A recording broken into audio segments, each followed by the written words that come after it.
जर तुमच्या घरात मुलाचं, मुलीचं, भावाचं, बहिणीचं किंवा कोणाच्याही लग्नाचा विषय अनेक दिवसांपासून अडकून पडला असेल, कितीतरी स्थळं येऊनही काही ना काही कारणाने बोलणी मोडत असतील किंवा सगळं ठरत असूनही शेवटच्या क्षणी अडथळे येत असतील, तर येणारी शनिवारची आषाढी एकादशी अजिबात वाया जाऊ देऊ नका. कारण वर्षातून फक्त एकदाच येणाऱ्या या पवित्र दिवशी विवाहातील अडथळे दूर व्हावेत, योग्य स्थळ लवकर मिळावं आणि शुभ विवाहाचा योग जुळावा, यासाठी एक अतिशय प्रभावी नारळाचा उपाय आज मी तुम्हाला सांगणार आहे. आणि हो, या उपायात अशी एक छोटी पण महत्त्वाची गोष्ट आहे जी अनेक लोक नकळत चुकवतात. त्यामुळे उपायाचा पूर्ण लाभ मिळत नाही. म्हणून हा व्हिडिओ शेवटपर्यंत नक्की पहा. नमस्कार प्रिय बंधू भगिनींनो, काही दिवसांपूर्वी मी विवाहाशी संबंधित एक उपाय सांगितला होता. त्या व्हिडिओला तुम्हा सर्वांकडून भरभरून प्रतिसाद मिळाला. त्यानंतर अनेकांचे मेसेज, कमेंट्स आणि विनंत्या सतत येत आहेत. कुणी म्हणतं मुलीचं वय वाढत चाललंय पण योग्य स्थळ मिळत नाही. कुणी म्हणतं मुलगा लग्नासाठी तयारच होत नाही. तर काही जण सांगतात स्थळं येतात, बोलणी होतात, पण शेवटी काही ना काही कारणाने सगळं मोडतं. आई वडिलांची काळजी तर अशा वेळी खूप वाढते. आपल्या मुलाचं किंवा मुलीचं आयुष्य योग्य मार्गावर जावं, चांगला जोडीदार मिळावा, संसार सुखाचा व्हावा, ही प्रत्येक आई वडिलांची मनापासून इच्छा असते. पण कितीही प्रयत्न केले, कितीही ठिकाणी बोलणी केली तरी विवाहाचा योग काही जुळून येत नाही. त्यामुळे अनेक घरांमध्ये चिंता आणि तणावाचं वातावरण तयार होतं. बघा, प्रत्येक गोष्ट आपल्या योग्य वेळेने घडत असते, पण कधीकधी कुंडलीतील काही अडथळे, ग्रहांची प्रतिकूल स्थिती किंवा घरातील नकारात्मक ऊर्जा यामुळे शुभ कार्याला उशीर होतो. अशा वेळी श्रद्धेने आणि मनापासून केलेले काही सात्विक उपाय आपल्याला सकारात्मक दिशा देतात. म्हणूनच आज मी तुम्हाला वर्षातून एकदाच मिळणाऱ्या एका अत्यंत शुभ संधीबद्दल सांगणार आहे. येत्या शनिवारी आषाढी एकादशी आहे. महाराष्ट्रात या दिवसाचं महत्त्व वेगळंच आहे. या दिवशी सर्वत्र विठ्ठल नामाचा गजर होत असतो. लाखो वारकरी पांडुरंगाच्या चरणी नतमस्तक होतात. संपूर्ण वातावरण भक्तिमय झालेलं असतं. म्हणूनच या दिवशी श्रद्धेने आणि मनापासून केलेली प्रार्थना आणि सात्विक उपाय विशेष फलदायी मानले जातात. जर तुम्हाला खरंच वाटत असेल की आपल्या घरातील मुलाचं, मुलीचं, भावाचं, बहिणीचं किंवा ज्या कोणाचं लग्न अडकून पडलं आहे त्याचा विवाह लवकर जुळावा, तर ही आषाढी एकादशीची संधी अजिबात सोडू नका. आषाढी एकादशी हा केवळ उपवासाचा दिवस नाही. हा दिवस विठू माऊली आणि श्रीहरी विष्णू यांच्या कृपेचा अत्यंत पवित्र दिवस मानला जातो. धार्मिक मान्यतेनुसार याच दिवशी भगवान श्रीहरी विष्णू योग निद्रेत जातात आणि चातुर्मासाची सुरुवात होते. म्हणून या दिवशी केलेली पूजा, प्रार्थना आणि सात्विक उपाय यांना विशेष महत्त्व दिलं जातं. अनेक जण या दिवशी उपवास करतात, नामस्मरण करतात, विठ्ठलाचं दर्शन घेतात. पण जर कोणाला उपवास करणं शक्य नसेल तरीही श्रद्धेने केलेला हा नारळाचा उपाय नक्की करता येतो. विशेष म्हणजे हा उपाय करण्यासाठी तुम्हाला कुठेही बाहेर जाण्याची गरज नाही. आपल्या घरात देवघरासमोर शांत मनाने हा उपाय करता येतो. आता तुम्ही म्हणाल, विवाहासाठी नारळाचाच उपाय का? तर बघा, नारळाला श्रीफळ असं म्हटलं जातं. श्रीफळ म्हणजे शुभतेचं, पवित्रतेचं आणि मंगल कार्याचं प्रतीक. आपल्या प्रत्येक शुभ कार्यात नारळाला पहिलं स्थान दिलं जातं. मग तो गृहप्रवेश असो, सत्यनारायण पूजा असो किंवा लग्नाचा मुहूर्त असो, नारळाशिवाय शुभ कार्याची सुरुवात पूर्ण झाल्यासारखी वाटत नाही. आषाढी एकादशीच्या दिवशी तर या श्रीफळाचं महत्त्व आणखी वाढतं. कारण हा दिवस श्री विठ्ठल आणि माता लक्ष्मीच्या कृपेचा दिवस मानला जातो. त्यामुळे या दिवशी श्रद्धेने अर्पण केलेलं श्रीफळ म्हणजे आपल्या मनातील प्रार्थना भगवंतापर्यंत पोहोचवण्याचं एक सुंदर माध्यम मानलं जातं. म्हणूनच आज मी सांगत असलेला उपाय विशेषतः त्या घरांसाठी आहे जिथे विवाहाचा विषय वारंवार अडकून पडतो आहे. योग्य स्थळ मिळत नाही, बोलणी होत असूनही पुढे जात नाहीत किंवा अनेक वर्ष वाट पाहूनही शुभ योग जुळत नाही. हा उपाय मुलगा स्वतः करू शकतो, मुलगी स्वतः करू शकते किंवा आई वडील आपल्या मुलासाठी किंवा मुलीसाठी करू शकतात. एवढंच नाही तर भाऊ आपल्या बहिणीसाठी, बहीण आपल्या भावासाठी किंवा घरातील कोणतीही श्रद्धावान व्यक्ती हा उपाय करू शकते. पण इथे एक गोष्ट लक्षात ठेवायची आहे. हा उपाय फक्त कृती म्हणून करू नका. मनात सतत राग, मत्सर, द्वेष किंवा कोणाबद्दल वाईट भावना ठेवून हा उपाय केल्यास त्यामागची सात्विकता कमी होते. त्यामुळे त्या दिवशी शक्य तितकं शांत रहा, चांगले विचार ठेवा आणि मनापासून विठ्ठलाचं नामस्मरण करत हा उपाय करा. आणखी एक महत्त्वाची गोष्ट, या उपायासाठी कोणताही मोठा खर्च नाही, कठीण मंत्र नाहीत, तासनतास बसून पूजा करण्याची गरज नाही. फक्त श्रद्धा, विश्वास आणि योग्य पद्धत इतकंच आवश्यक आहे. आता आपण जाणून घेऊया की आषाढी एकादशीच्या दिवशी हा नारळ नेमका कसा तयार करायचा, कोणत्या वस्तू लागतील आणि उपायाची सुरुवात कशी करायची. ही पद्धत काळजीपूर्वक समजून घ्या, कारण इथूनच उपायाची खरी सुरुवात होते. सर्वात आधी आषाढी एकादशीच्या दिवशी सकाळी लवकर उठून स्वच्छ स्नान करून घ्या. शक्य असेल तर स्वच्छ किंवा हलक्या पिवळ्या रंगाचे कपडे परिधान करा. त्यानंतर आपल्या देवघराची नेहमीप्रमाणे पूजा करा. भगवान श्री विठ्ठल, श्रीहरी विष्णू किंवा तुमच्या देवघरात जे आराध्य दैवत असेल त्यांना हळद, कुंकू, अक्षता, फुले आणि तुळशीपत्र अर्पण करा. तुपाचा दिवा लावता आला तर उत्तम, नाहीतर तेलाचा दिवा लावला तरी चालेल. पूजा झाल्यानंतर हा विवाहासाठीचा विशेष नारळाचा उपाय सुरू करायचा आहे. यासाठी तुम्हाला पाणी असलेला एक श्रीफळ, लाल रंगाचं स्वच्छ कापड आणि लाल पिवळ्या मौली धागा लागेल. एवढ्याच 3 मुख्य वस्तू या उपायासाठी आवश्यक आहेत. आता तो नारळ आपल्या हातात घ्या. ज्या बाजूला शेंडी आहे ती शेंडी तशीच राहू द्या. सर्वप्रथम त्या नारळाभोवती लाल रंगाचं कापड गुंडाळा. त्यानंतर लाल पिवळ्या मौली धाग्याने त्या नारळाला सलग 3 फेरे द्या. 3 फेरे पूर्ण झाल्यावर वेगळी गाठ मारण्याची गरज नाही. धाग्याचं टोक हलकेच त्याच फेऱ्यांमध्ये खोचून ठेवा. आता या नारळावर कुंकुवाने एक छोटंसं स्वस्तिक काढा. हे स्वस्तिक शुभतेचं आणि मंगल कार्याचं प्रतीक मानलं जातं, म्हणून विवाहासाठीचा हा उपाय करताना ही छोटी कृतीही अवश्य करा. यानंतर देवघरासमोर एक पाट ठेवा. त्यावर पिवळं वस्त्र अंथरलं तर अधिक चांगलं. त्या पाटावर भगवान श्री विठ्ठल किंवा श्रीहरी विष्णूंचा फोटो किंवा मूर्ती ठेवा आणि त्यांच्यासमोर हा तयार केलेला नारळ शेंडी देवाकडे राहील अशा पद्धतीने ठेवा. यानंतर त्या नारळाला हळद, कुंकू आणि अक्षता अर्पण करा. धूप आणि दीप दाखवा. शक्य असेल तर तुळशीची 2-3 पानंही त्या नारळाजवळ ठेवा. आता इथे एक महत्त्वाची गोष्ट आहे. अनेक जण फक्त नारळ ठेवतात आणि उपाय पूर्ण झाला असं समजतात. पण या उपायातील सर्वात प्रभावी भाग अजून बाकी आहे. कारण या नारळासमोर तुम्हाला कोणती प्रार्थना करायची, काय बोलायचं आणि कोणत्या भावनेने बोलायचं यावरही या उपायाचं महत्त्व अवलंबून आहे. आता सर्व तयारी झाल्यानंतर दोन्ही हात जोडून भगवान श्री विठ्ठल, श्रीहरी विष्णू आणि माता लक्ष्मी यांचं मनापासून स्मरण करा. त्यानंतर हा नारळ दोन्ही हातात धरून शांतपणे आपल्या मनातील इच्छा त्यांच्यासमोर व्यक्त करा. जर हा उपाय तुम्ही स्वतःच्या विवाहासाठी करत असाल तर मनोभावे अशी प्रार्थना करा: हे विठ्ठला, माझ्या विवाहामध्ये जे काही अडथळे येत आहेत ते तुझ्या कृपेने दूर होऊ दे. मला योग्य जोडीदार लाभू दे. माझं लग्न शुभ आणि निर्विघ्नपणे जुळू दे.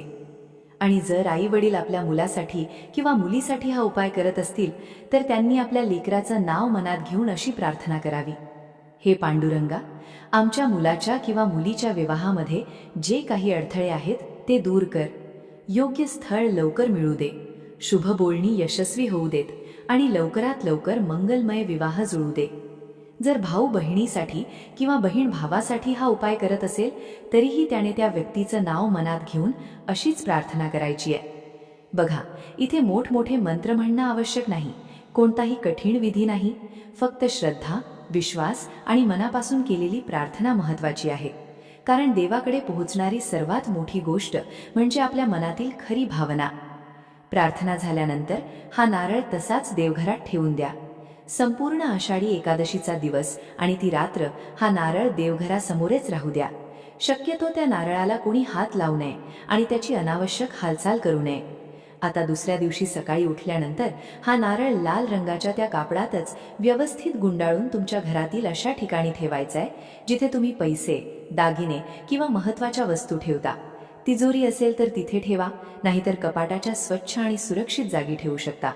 मात्र एक गोष्ट विशेष लक्षात ठेवा, हा नारळ ठेवताना त्याची वारंवार सगळ्यांना माहिती सांगू नका, प्रत्येक येणाऱ्या जाणाऱ्याला दाखवू नका. हा उपाय श्रद्धेने केला आहे म्हणून तो शांतपणे आणि विश्वासाने पूर्ण होऊ द्या. आणि इथेच अनेकांचा एक प्रश्न असतो, हा नारळ किती दिवस ठेवायचा? विवाह जुळल्यानंतर त्याचं काय करायचं? कारण इथेच अनेक जण चूक करतात आणि ती चूक टाळणं खूप महत्त्वाचं आहे. बघा, हा उपाय आपण वर्षातून एकदाच येणाऱ्या आषाढी एकादशीच्या दिवशी करत आहोत. त्यामुळे हा नारळ घाईघाईने दुसऱ्या किंवा तिसऱ्या दिवशी काढायचा नाही. श्रद्धेने तो जिथे ठेवला आहे तिथेच राहू द्या.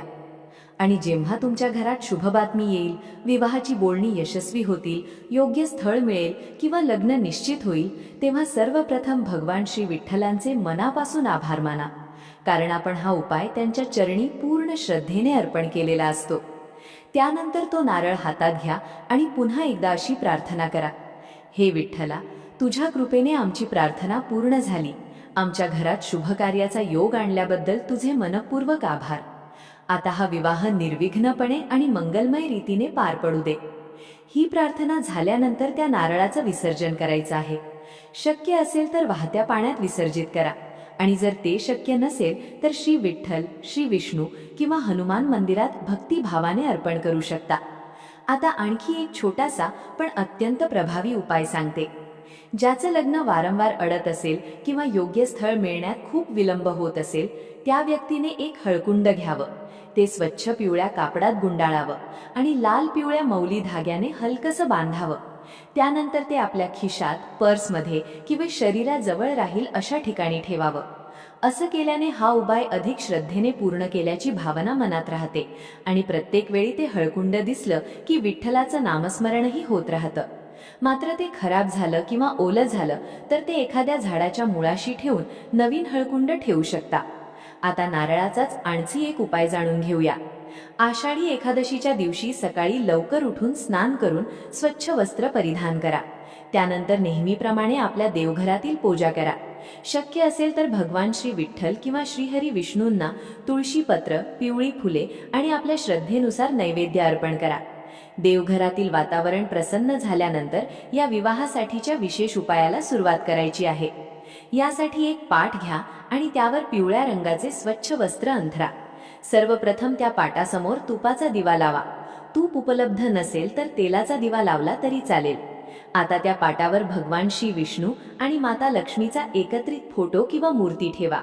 जर तुमच्या देवघरात विठ्ठल रखुमाईची मूर्ती असेल तर ती ठेवली तरी उत्तम, कारण आषाढी एकादशीचा हा दिवस विठ्ठल भक्तांसाठी अत्यंत पवित्र मानला जातो. आता एक पाणी असलेला नारळ घ्या. त्या नारळावर कुंकवाने एक सुंदर स्वस्तिक काढा. स्वस्तिक काढताना त्याचे 4 बिंदू आणि दोन्ही बाजूंच्या रेषाही पूर्ण करा. त्यानंतर नारळाची शेंडी देवाच्या दिशेने राहील अशा प्रकारे तो पाटावर ठेवा. आता त्या नारळाजवळ 5 बदाम आणि 5 हिरव्या वेलची ठेवा. या दोन्ही वस्तू देखील पूजेसोबत अर्पण करायच्या आहेत. यानंतर नारळाला हळद, कुंकू, अक्षता आणि फुले अर्पण करा. धूप आणि दीप दाखवा. आता या उपायातील अत्यंत महत्त्वाचा भाग सुरू होतो. शक्य असेल तर एक वेळ विष्णू सहस्त्रनामाचे पठण करा. जर तुम्हाला वाचता येत नसेल तर त्याचे श्रवण केले तरी चालेल. त्यानंतर महालक्ष्मी अष्टक एकदा म्हणावे किंवा ऐकावे. हे सर्व झाल्यानंतर विवाहासाठीची प्रार्थना करायची आहे. विष्णू सहस्रनाम आणि महालक्ष्मी अष्टकाचे पठण किंवा श्रवण झाल्यानंतर दोन्ही हात जोडून भगवान श्री विठ्ठल, श्री हरी, विष्णू आणि माता लक्ष्मी यांना मनापासून प्रार्थना करा. जर हा उपाय तुम्ही स्वतःच्या विवाहासाठी करत असाल तर आपल्या मनातील इच्छा स्पष्टपणे भगवंतांसमोर व्यक्त करा. आणि जर आई वडील आपल्या मुलासाठी किंवा मुलीसाठी हा उपाय करत असतील तर त्या मुलाचं किंवा मुलीचं नाव मनात घेऊन प्रार्थना करा. तुम्ही अगदी साध्या शब्दांत अशी प्रार्थना करू शकता, हे विठ्ठला, आमच्या घरातील विवाहामध्ये जे काही अडथळे येत आहेत ते तुझ्या कृपेने दूर होऊ दे. योग्य स्थळ लवकर मिळू दे. शुभ बोलणी यशस्वी होऊ देत आणि आमच्या घरात लवकर मंगलमय विवाहाचा योग येऊ दे. प्रार्थना झाल्यानंतर त्या नारळाभोवती लाल पिवळा मौली धागा 3 वेळा गुंडाळा आणि तो नारळ तसाच पाटावर ठेवून द्यायचा आहे. हा नारळ संपूर्ण आषाढी एकादशीचा दिवस आणि ती रात्र देवघरासमोरच राहू द्यायचा आहे. मध्येच तो हलवायचा नाही किंवा दुसरीकडे ठेवायचा नाही. त्यानंतर दुसऱ्या दिवशी सकाळी स्नान झाल्यावर तो नारळ लाल रंगाच्या स्वच्छ कापडात गुंडाळून तुमच्या घरातील तिजोरीमध्ये किंवा जिथे पैसे आणि महत्त्वाच्या वस्तू ठेवता त्या ठिकाणी ठेवायचा आहे. आता हा नारळ किती दिवस ठेवायचा? तर पुढे येणाऱ्या आषाढ महिन्यातील पुढील एकादशीपर्यंत तो तिथेच ठेवायचा आहे. त्या दिवशी श्रद्धेने तो नारळ वाहत्या पाण्यात विसर्जित करायचा किंवा पवित्र ठिकाणी अर्पण करायचा. आणि सुरुवातीला आपण जे 5 बदाम आणि 5 हिरव्या वेलची ठेवली होती ती विसरायची नाही. पूजन पूर्ण झाल्यानंतर ते घरातील सदस्यांनी प्रसाद म्हणून ग्रहण करायचे. बाहेरील कोणालाही ते देऊ नयेत. बंधू भगिनींनो, या मुख्य उपायासोबत आषाढी एकादशीच्या दिवशी आणखी 2 छोटे पण अत्यंत सात्विक उपाय करता आले तर तेही अवश्य करा. सर्वात पहिला उपाय, जर तुमच्या घराजवळ श्री विठ्ठलाचं मंदिर असेल तर त्या दिवशी दर्शनाला जाताना आपल्यासोबत 1 नारळ आणि 2 केळी घेऊन जा. विठ्ठल रखुमाईच्या चरणी ते भक्तिभावाने अर्पण करा आणि मनोमन अशी प्रार्थना करा, हे पांडुरंगा, आमच्या घरातील विवाहाचे सर्व अडथळे दूर कर, योग्य जोडीदार मिळू दे आणि हा शुभ विवाह तुझ्या कृपेने लवकर जुळू दे. हा उपाय अतिशय सोपा आहे, पण श्रद्धेने केला तर मनाला एक वेगळीच सकारात्मक ऊर्जा मिळते. आणखी एक छोटासा उपाय, जर तुम्हाला असं वाटत असेल की सतत काही ना काही कारणाने कामं बिघडतात, बोलणी ठरत नाहीत किंवा वारंवार शुभ कार्यात अडथळे निर्माण होतात, तर आषाढी एकादशीच्या दिवशी 1 पाणी असलेला नारळ घ्या आणि तो स्वतःवरून 7 वेळा ओवाळून घ्या. त्यानंतर तो नारळ एखाद्या मंदिराजवळ किंवा योग्य ठिकाणी फोडा. अनेक भक्त हा उपाय नकारात्मकता दूर करण्यासाठी करतात, त्यामुळे मन हलकं होतं आणि सकारात्मक विचारांनी पुढची वाटचाल करण्याची प्रेरणा मिळते. आणि शेवटी एक गोष्ट, उपाय कितीही मोठा असला तरी त्यामागची श्रद्धा, संयम आणि विश्वास यांना सर्वाधिक महत्त्व असतं. त्यामुळे हा उपाय करताना मनात कोणाबद्दलही राग, मत्सर किंवा वाईट भावना ठेवू नका. शांत मनाने विठ्ठलाचं नामस्मरण करत आणि पूर्ण विश्वासाने हा उपाय करा. मला मनापासून वाटतं की येणारी आषाढी एकादशी तुमच्या घरातही आनंदाची बातमी घेऊन येऊ. ज्या घरात विवाहाचा विषय अनेक दिवसांपासून अडकला आहे त्या घरातही लवकरच मंगलमय विवाहाची शुभवार्ता ऐकायला मिळो, अशी मी श्री विठ्ठल रखुमाईच्या चरणी मनापासून प्रार्थना करते. तर मंडळी, व्हिडिओ आवडला असेल तर त्याला एक लाईक नक्की करा. ही माहिती ज्या घरात विवाहाचा विषय अडकला आहे त्यांच्यापर्यंत जरूर शेअर करा.